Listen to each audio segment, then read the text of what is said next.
ہم مسلم ہیں، ایک مسلم کنٹری ہے، ہم اگر حدود کو کراس کریں گے تو بہت کچھ ہو سکتا ہے۔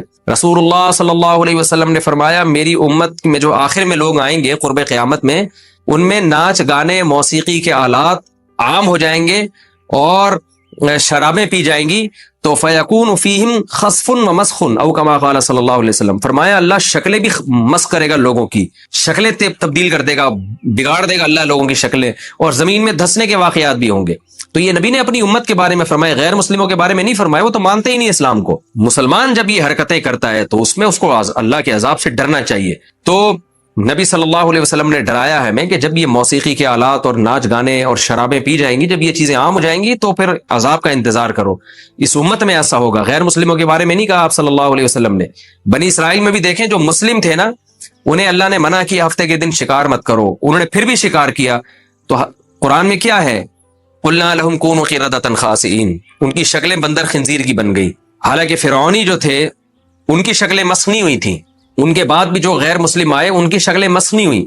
مسخ کس کی شکلیں ہوئی ہیں، خراب کس کی ہوئی ہیں؟ جو کلمہ پڑھتے تھے، بنی اسرائیل جو حضرت موسیٰ پہ ایمان لائے ہوئے تھے، ان لوگوں کے ساتھ عذاب آیا۔ تو اس سے پتہ چلتا ہے کہ جب کلمہ گو مسلمان یا مسلمان مرد یا عورت وہ جب کھلے عام اس طرح سے گناہ کرتا ہے، اس پر دنیا میں عذاب آنے کا خطرہ ہے۔ کافر پر عام طور پر دنیا میں عذاب نہیں آتا۔ تو ہم ایک اسلامی کنٹری میں رہتے ہیں، اس طرح 14 اگست کے نام پہ شرابیں پینا، لڑکے لڑکیوں کا مکس گیدرنگ کر کے ڈانس کرنا، اور جو کچھ بےہودگی اور بدتمیزی اور ایک طوفان بدتمیزی کا ماحول بنا ہوا ہوتا ہے، یہ اللہ کے غضب کو دعوت دینے والی بات ہے۔ دنیا میں نہیں بھی آیا تو آخرت میں تو آئے گا۔ تو ہم اپنے ملک سے محبت کرتے ہیں، اور محبت کا تقاضا ہے کہ ہم اپنے ملک کو اسلام کی طرف لے کر آئیں گے انشاءاللہ، ایسے حکمرانوں کو لائیں گے جو اسلام سے محبت کریں گے۔